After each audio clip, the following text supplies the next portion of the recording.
सुप्रभातम विद्यार्थियों। आज विश्वनाथ कविराज कृत साहित्य दर्पण के द्वितीय परिच्छेद का अध्ययन करेंगे। विद्यार्थियों, पूर्व कक्षा में हम लोगों ने साहित्य दर्पण के प्रथम परिच्छेद का अध्ययन कर लिया था। अब आगे द्वितीय परिच्छेद के अंतर्गत हम पाठ्य विषय का अवलोकन करेंगे। विद्यार्थियों,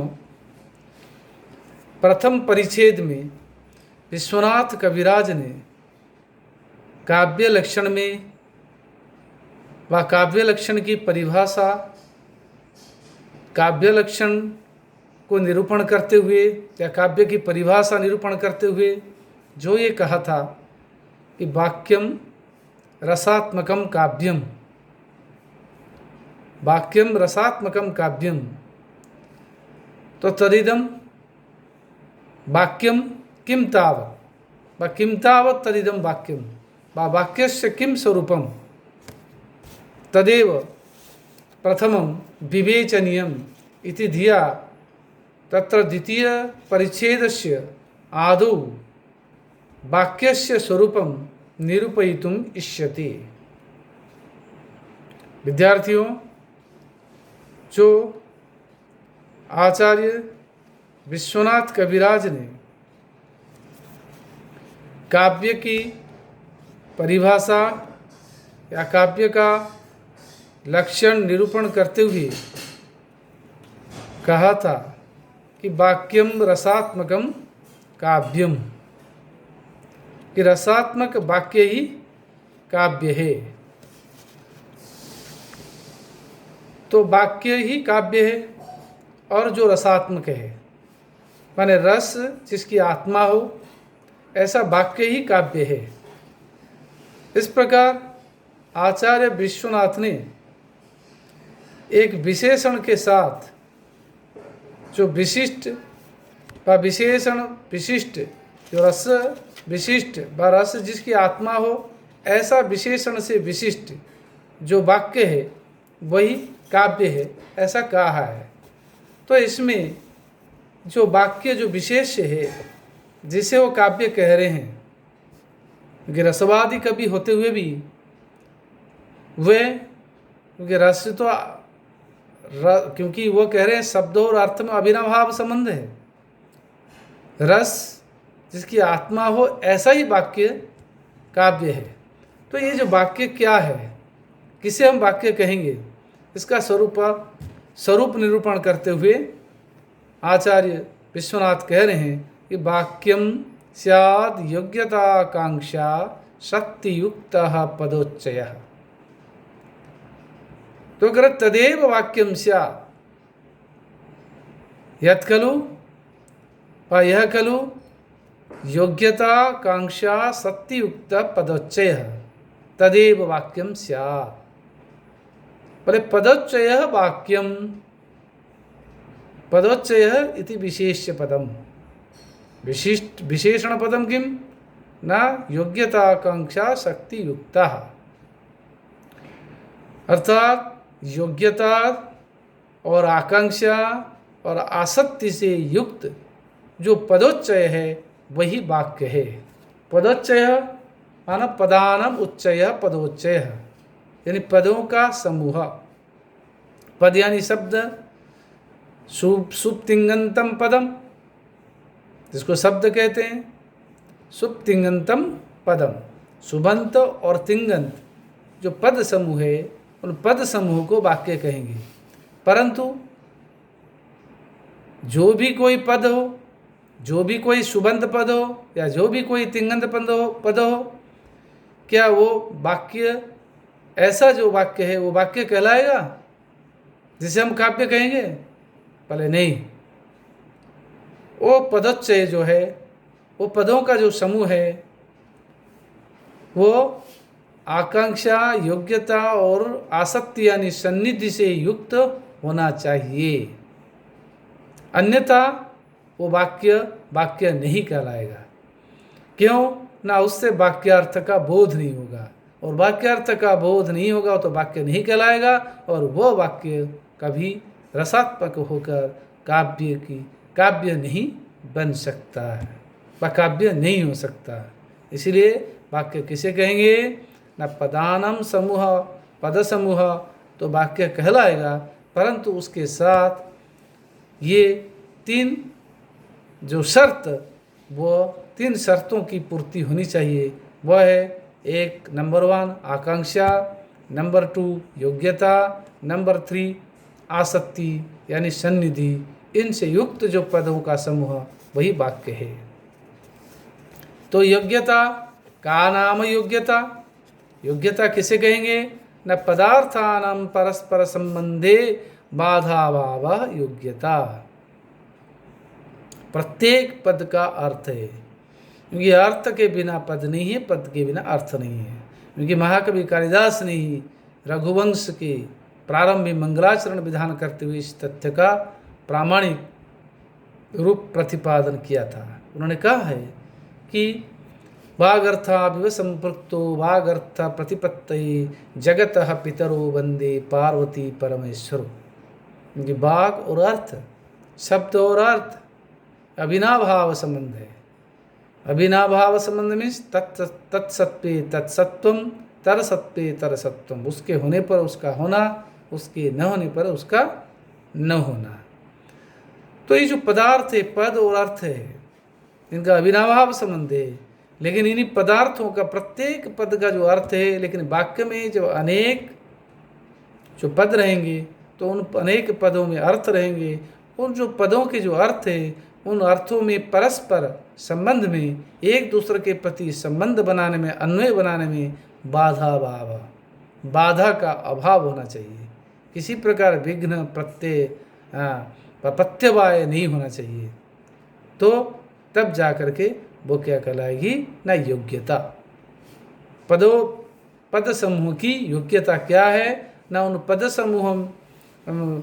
समूह जो है वो प्रत्येक पद के जो अर्थ है अर्थात पदार्थ परस्पर जब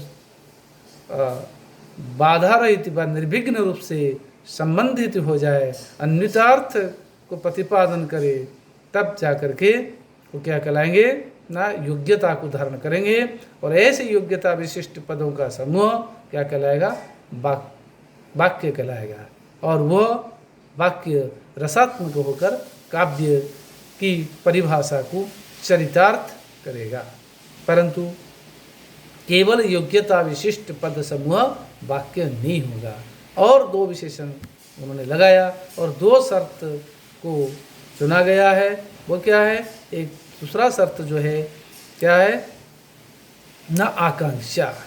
पहले पदोच्चयस्य एतद अभावेपि, तो आगे आकांक्षा तो कहेंगे, परंतु योग्यता को समझा रहे एक बार। पहले पदोच्चयस्य एतद अभावेपि, क्या योग्यता वाक्यत्वे बंधिना सिंचति इत्यादि अपि वाक्यम स्यात्। बोले योग्यता क्यों होनी चाहिए? योग्यता के अभाव में अर्थात पदार्थों के परस्पर संबंध के अभाव में क्या समस्या आएगी, क्या परेशानी आएगी? ना ये परेशानी आएगी कि पदोच्चय से एतद अभावे, पद समूह के इस योग्यता नामक तत्व के अभाव में वाक्यत्वे, अगर वाक्य का परिग्रहण करेंगे व वाक्य को वाक्य के रूप में हम मानेंगे व वाक्य के स्वरूप को चरितार्थ करने वाला सिद्ध होगा तो नहीं हो सकता, क्योंकि बन्ही ना सिंचति इत्यादि अपि वाक्यम स्यात्। पर बन्ही ना सिंचति अर्थात अग्नि से सींच रहा है, वह अग्नि के द्वारा सेचन कार्य किया जा रहा है। इस प्रकार का जो पद समूह वो भी वाक्य कहलाएगा, परंतु ये असंभव है। बन्ही ना सिंचति ये वाक्य नहीं कहलाएगा। भले ही यहाँ पद समूह है, भले ही ये इसमें आसक्ति है, आसक्ति माने दोनों पास पास है, सन्निधि है, और परंतु यहाँ योग्यता का अभाव है। आकांक्षा भी पूर्ति कहीं ना कहीं हो रही हो, परंतु यहाँ योग्यता का अभाव है। क्यों ना? इसीलिए क्या होगा न ये वाक्य वाक्य नहीं कहलाएगी। योग्यता का अभाव क्यों है? न बन्ही के द्वारा, अग्नि के द्वारा सेचन का कार्य नहीं किया जा सकता। इसके पश्चात आकांक्षा नामक जो दूसरा तत्व है, वह आकांक्षा नामक जो दूसरा विशेषण है, वह आकांक्षा नामक जो दूसरा तत्व है, वह जो शर्त है, तो उसको समझाते हुए करें प्रतीति पर्यवसान विरह। आकांक्षा का मतलब है प्रतीति यानी ज्ञान का, पर्यवसान होने का अभाव, अर्थात ज्ञान माने अवबोधन, समझने की वहाँ पूर्णच्छेद न हो जाए, पूर्णच्छेद का अभाव अर्थात ज्ञान का अवबोधन चलता रहे, उसको कहते हैं आकांक्षा। वो आकांक्षा पूर्ति होनी चाहिए।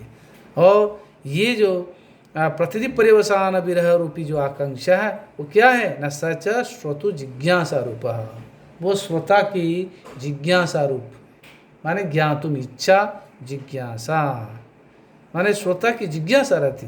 भाई ये जो पद प्रयुक्त हुआ उसके पश्चात जो पद आएगा तो उससे उसकी जिज्ञासा पूर्ति होनी चाहिए। अगर जिज्ञासा पूर्ति कर नहीं पा रहा हो तो फिर वो पद समूह वाक्य नहीं कहलाएगा। क्यों? न निराकांक्षस्य वाक्यत्वे, अगर आकांक्षा रहित पद समूहों का हम वाक्य के रूप में ग्रहण करेंगे तो फिर गौः, अश्व, पुरुषः, हस्ती इत्यादि नाम अपनी वाक्यत्वं स्यात्। फिर गौ यानी गाय, अश्व यानी घोड़ा, पुरुष यानी पुरुष, हस्ती हाथी, ऐसे पद समूह तो हो गए। और योग्यता माने पदार्थों में परस्पर संबंध में कोई अभाव भी नहीं है, योग्यता भी है और सन्निधि है, पास पास है, परंतु आकांक्षा पूर्ति नहीं हो रही है। अर्थात ये जो एक के पश्चात एक पदों का कहा गया है, इन पदों के जो पदार्थ आ रहे हैं, परंतु इसके माध्यम से श्रोता की जो जिज्ञासा है वो जिज्ञासा पूर्ति नहीं हो रही। श्रोता ये समझ में नहीं आ रहा श्रोता को कि वक्ता क्या कहना चाहता है। गौरस्व पुरुष हस्ती का करे चुप हो गया। अगर गौरस्व पुरुष हस्ती एते प्राणिनः व एते प्राणवन्तः या एते जीवाः या एते वायुना वायुधारणेन जीवन्ति व किमपि व एते आहार निद्रा भय मैथुनम इत्येतानि तत्वानि सार्थकयन्ति इमं किमपि एवं यदि भवति तैर्वाक्यं भवति। इस प्रकार अगर हो तो वाक्य हो सकता है, परंतु यहाँ गौरस्व पुरुष हस्ती इतना कहकर पद समूह को कहकर जब चुप हो जाता है वक्ता, तब श्रोता की जिज्ञासा पूर्ति नहीं हो पा रही, इसलिए आकांक्षा का अभाव हो रहा है। इसलिए आकांक्षा के अभाव के कारण यहाँ ये गौरस्व पुरुष हस्ती इत्यादीनां पद समूह इत्यादीनां पदानां व इत्यादि कस्य पद समूहस्य वाक्यत्वं नैव स्यात्। इत्यादि पद समूह का वाक्यत्व स्वीकार नहीं होगा। इस प्रकार योग्यता के अभाव में वाक्य नहीं होगा और आकांक्षा के अभाव में भी पद समूह वाक्य नहीं बन पाएंगे। तीसरा जो तत्व है वह है आसक्ति ही नाम सन्निधि। ये क्या है? न बुद्धि अव्यविच्छेद, बुद्धि का ज्ञान का विच्छेद नहीं होना चाहिए, बुद्धि अविच्छेद। आसक्ति नाम बुद्धि अविच्छेद, बुद्धि का विच्छेद नहीं होना चाहिए, ज्ञान का टूटना नहीं होना चाहिए, ज्ञान में अवरोध नहीं होना चाहिए, लगातार होता रहना चाहिए, प्रतीति होती रहनी चाहिए, ज्ञान का क्रम नहीं टूटना नहीं चाहिए। तो जैसे कि कह रहे हैं बुद्धि विच्छेदेपि वाक्यत्वे, अगर ये बुद्धि विच्छेद अर्थात आसक्ति के अभाव में, पद समूहों के सन्निधि की अभाव में अगर वाक्य का स्वीकार करेंगे तो इदानीम उच्चारितस्य देवदत्त शब्दस्य दिनांतरे उच्चारितेन गच्छति इति अनेन पदेन संगति स्यात्। फिर ये हो जाता, ये अभी कहे गए देवदत्त नामक शब्द का दूसरे दिन में उच्चारित गच्छति जो क्रियापद है, तिंगंत पद है, देवदत्त जो है सुबंत पद है, आज कहा गया, अभी कहा गया और अभी उच्चारित किया गया, और दूसरे दिन अगर उसको हम कहें वो गच्छति इति तिङन्त पद का हम प्रयुक्त करें तो इनमें संगति हो जाती है और उससे वाक्य बन जाता, परंतु ऐसा संभव नहीं है। आज हम देवदत्त कहे और कल गच्छति कहे, आज देवदत्त कहे कल जा रहा कहेंगे, ऐसा थोड़ी होगा। तो कहना पड़ेगा, क्योंकि इसमें क्रमबद्धता होनी चाहिए, पास होना चाहिए। अत्र आकांक्षा योग्यता यज्ञतयोः आत्मार्थ धर्मत्वेपि पदोच्चय धर्मस्य धर्मत्वम उपचारा। भले यहाँ आकांक्षा और योग्यता ये दोनों आत्मार्थ धर्मत्वेपि, आत्मार्थ के धर्म होने पर भी आकांक्षा और योग्यता ये दोनों आत्मा के अर्थ धर्म होकर भी पदोच्चय से जो कहा गया है, तो वहाँ पदोच्चय धर्म जो कहा गया है इसमें उपचार से गौणी भाव से कहा गया है।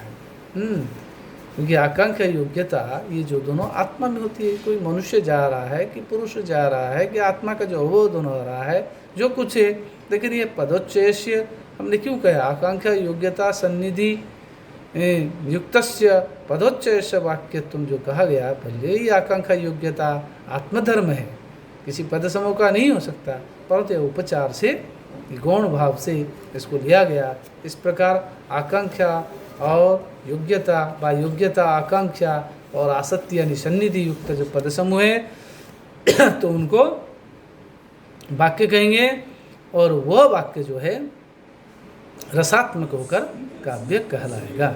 इस प्रकार वाक्य की व्युत्पत्ति करके वाक्य के स्वरूप को निरूपण करते हुए काव्य के स्वरूप को निरूपण करने के लिए प्रयास किया है आचार्य विश्वनाथ कविराज ने। पुनः वाक्य के जो लघुतम इकाई है पद है, फिर पद का लघु इकाई पद है, फिर पद का लघुतम इकाई कौन है? वर्ण है, उसको भी आगे समझाएंगे। लेकिन इस क्रम में जो महावाक्य है उसको भी परिभाषित करते हुए विश्वनाथ कविराज कह रहे हैं कि वाक्यच्वयो महाकाव्यम महावाक्यम, वाक्यच्वयो महावाक्यम। बोले वाक्यच्वय माने वाक्यों का जो उच्चय है, समूह है, वो महावाक्य हो जाता है। जैसे पद का समूह क्या हुआ? वाक्य हुआ, और वाक्यों का समूह महावाक्य हुआ। तो कैसे? और विशेषण वही लगेंगे, वही शर्त रहेंगे क्या? योग्यता आकांक्षा शक्ति युक्ता वाक्योच्चय महावाक्यम इत्थम वाक्यम दिधामतम। इस प्रकार वाक्य दो प्रकार के कहेंगे, एक वाक्य एक महावाक्य, लेकिन दोनों की परिभाषा सेम है, केवल विशेष पद अलग है। बोले पदोच्चय वाक्यम, लेकिन वाक्योच्चय महावाक्यम, परंतु विशेषणत्रयम् उभयथा सममेव। किम ना योग्यता कांक्षा शक्ति युक्ता इति एवं वाक्यम, इत्येवं जो पदोच्चय तदेव वाक्यम, तदेव योग्यता आकांक्षा शक्ति युक्ता यत् वाक्योच्चय तदेव महावाक्यम। भाई योग्यता आकांक्षा और आसक्ति यानी सन्निधि, इन तीन तत्वों से युक्त वाक्य क्या कहलाएगा? पद समूह वाक्य कहलाएगा। और इन तीन माने योग्यता आकांक्षा शक्ति तीनों तत्वों से युक्त वाक्य समूह वो महावाक्य कहलाएगा। इस प्रकार वाक्य और महावाक्य की व्यवस्था आचार्य विश्वनाथ कविराज ने किया है। इत्थमिति वाक्यत्वेन महावाक्यत्वेन च उक्तम च तंत्रवार्तिके। तंत्रवार्तिक किसकी रचना है? कुमारिला भट्ट। कुमारिला भट्ट जो है वे मीमांसक है, तो उन्होंने ये कहा है, क्या कहा है? न स्वार्थबोध समाप्तानम अंगांगित्वमप्यपक्षया वाक्यानाम एकवाक्यत्वं पुनः संगत्य जायते। बोले स्वार्थबोध समाप्तानम, स्व अर्थ अवबोधन, स्व अर्थ के बोधन के समाप्त होने के पश्चात प्रत्येक वाक्य अपने अपने अर्थ को बता करके जब निवृत्त हो जाते हैं, तब प्रत्येक वाक्य अंगांगी त्वम अपेक्षया, एक दूसरे की अंगांगी की अपेक्षा से एक अंगी बनेगा, अंगी महावाक्य जो बनेगा तो अंगी बन जाएगा और वाक्य अंग बनेगा। तो अंगांगी की अपेक्षा से क्या होगा, वाक्यानाम एक वाक्यत्व, सभी वाक्यों का एक वाक्यत्व हो जाना, पुनः संगत्य जायते, फिर मिलकर ही उत्पन्न होते, एक वाक्य बन जाते और उसी को महावाक्य कहते हैं। तत्र वाक्यम यथा, तो वाक्य किसे कहेंगे न, वाक्य जैसे पहले हैं उदाहरण दिया था कि रसात्मकम वाक्यम, रसात्मकम वाक्यम काव्यम, वाक्यम रसात्मकम काव्यम वा रसात्मकम वाक्यम काव्यम, किसी भी कहे। तो काव्य के उदाहरण जो दिया था, उत्तम काव्य का लक्षण है शून्यम वासगृहम विलोक्य शयना दुत्थाय किंचित शनि निद्रा व्याजमुपागतस्य सुचिरम निर्बन्य पत्युर्मुखम। तो ये जो पद्य है वह क्या वाक्य का उदाहरण है, जो कि पहले परिच्छेद में बताया था आचार्य विश्वनाथ कविराज ने। और महावाक्यम यथा, महावाक्य किसे कहते हैं, रामायण महाभारत रघुवंश आदि, रामायण महाभारत, रामायण महाभारत जो महाकाव्य एपिक्स और रघुवंश महाकाव्य, ये सब क्या है, महावाक्य के उदाहरण है। विद्यार्थियों, इस प्रकार आचार्य विश्वनाथ कविराज ने वाक्य और महावाक्य को समझाया। फिर आगे जो वाक्य की जो इकाई है, पदोच्चय पद है, उन पदों को परिभाषित करने के लिए तो उन्होंने आगे कहा है, तो उसको हम कल पद की परिभाषा क्या है, विश्वनाथ कविराज के अनुसार कैसा है, कैसी है, तो उसका हम विवेचन पुनः अग्रिम कक्षा में करेंगे। धन्यवाद।